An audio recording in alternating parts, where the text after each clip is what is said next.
ओम शांति। 17 मार्च 1981 की अव्यक्त मुरली। हेडिंग है इस सहज मार्ग में मुश्किल का कारण और निवारण। आज विशेष डबल विदेशी बच्चों से मिलने के लिए आए हैं। डबल विदेशी डबल भाग्यशाली हैं।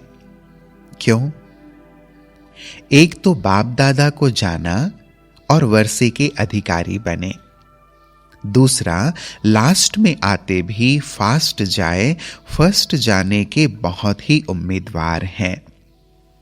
लास्ट में आने वाले किसी हिसाब से भाग्यशाली हैं जो बने बनाए पर आए हैं।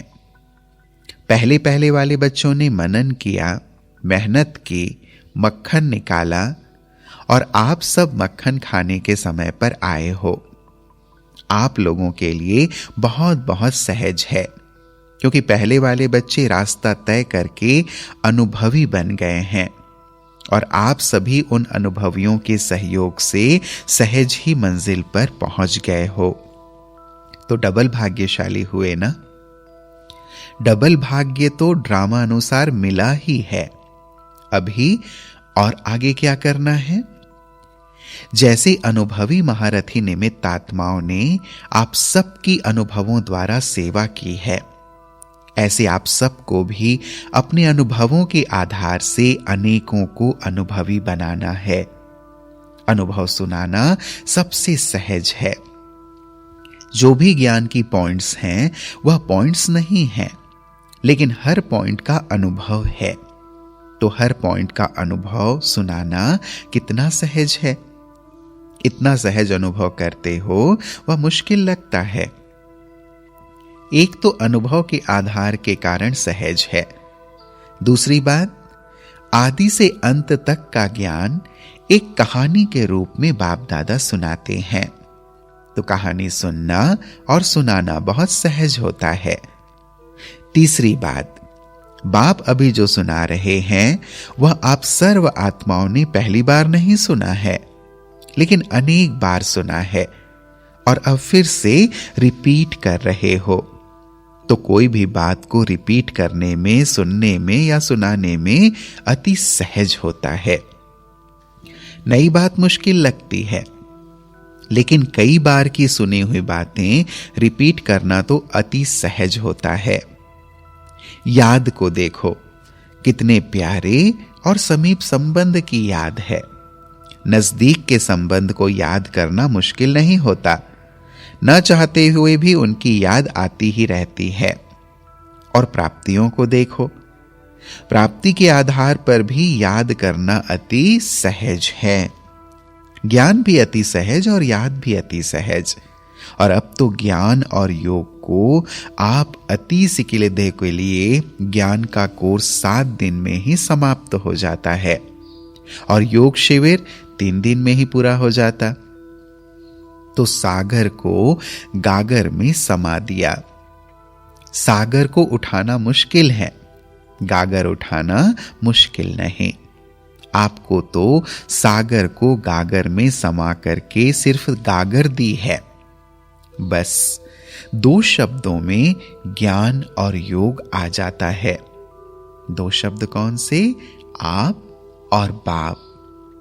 तो योग भी आ गया और ज्ञान भी आ गया। तो 2 शब्दों को धारण करना कितना सहज है। इसीलिए टाइटल ही है सहज राजयोगी। जैसा नाम है वैसे ही अनुभव करते हो। और कुछ इनसे सहज हो सकता है क्या? वैसे मुश्किल क्यों होता है? उसका कारण अपनी ही कमजोरी है। कोई ना कोई पुराना संस्कार सहज रास्ते के बीच में बंधन बन रुकावट डालता है और शक्ति न होने के कारण पत्थर को तोड़ने लग जाते हैं और तोड़ते तोड़ते दिल शिकस्त हो जाते हैं। लेकिन सहज तरीका क्या है? पत्थर को तोड़ना नहीं है, लेकिन जंप लगा के पार होना है। यह क्यों हुआ? यह होना नहीं चाहिए। आखिर यह कहां तक होगा? यह तो बड़ा मुश्किल है।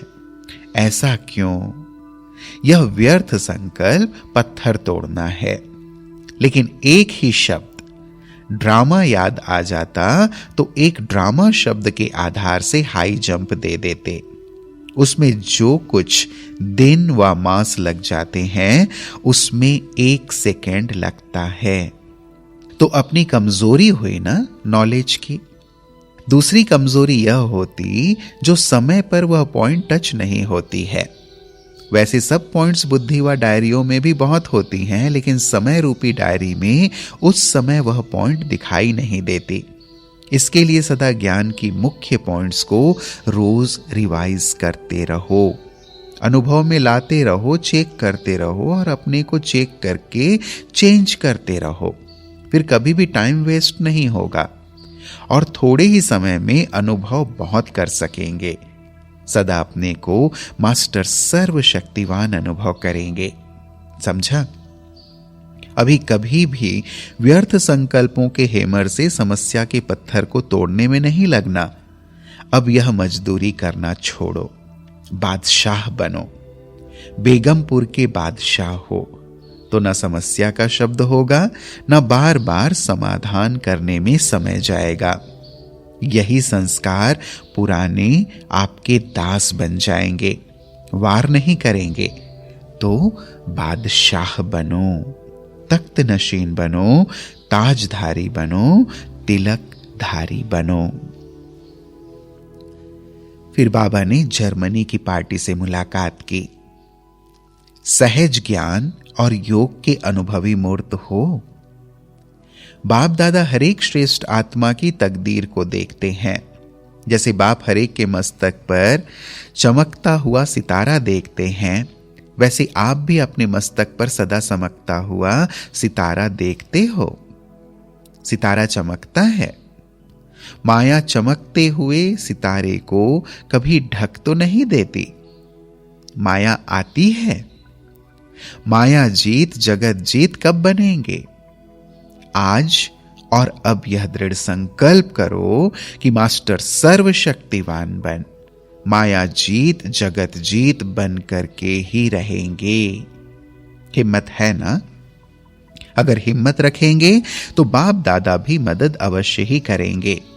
एक कदम आप उठाओ, 1000 कदम बाप मदद करेंगे। एक कदम उठाना तो सहज है ना?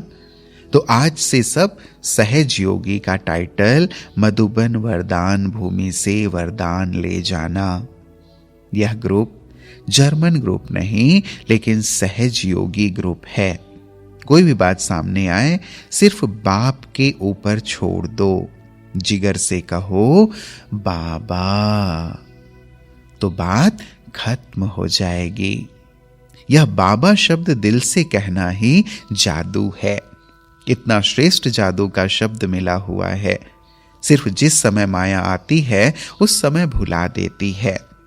माया पहला काम यही करती है कि बाप को भुला देती है। तो यह अटेंशन रखना पड़े। जब यह अटेंशन रखेंगे तो सदा कमल फूल के समान अपने को अनुभव करेंगे। चाहे माया के समस्याओं की कीचड़ कितनी भी हो, लेकिन आप याद के आधार पर कीचड़ से सदा परे रहेंगे। आपका ही चित्र है ना कमल पुष्प। इसीलिए देखो जर्मन वालों ने झांकी में कमल पुष्प बनाया ना। सिर्फ ब्रह्मा बाप कमल पर बैठे हैं या आप भी बैठे हो?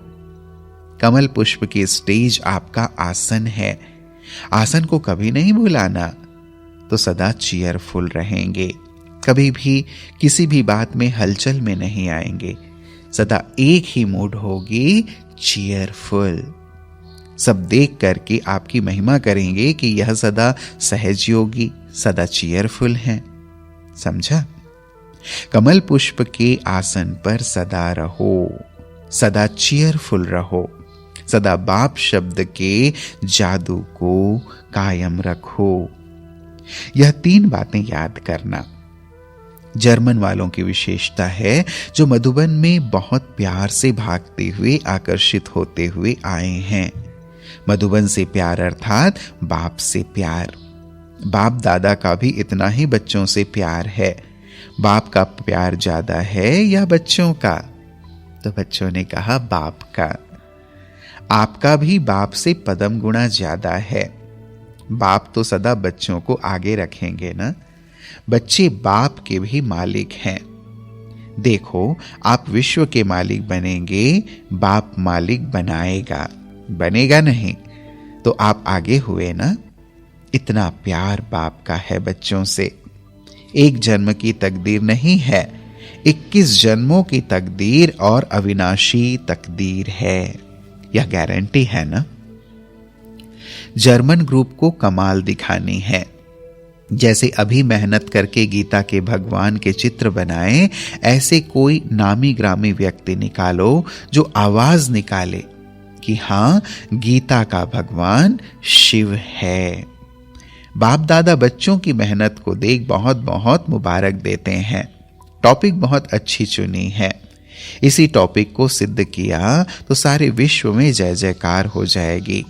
जैसे अभी मेहनत की है, वैसे और भी मेहनत करके आवाज बुलंद करना। विचार सागर मंथन अच्छा किया है, चित्र बहुत अच्छे बनाए हैं।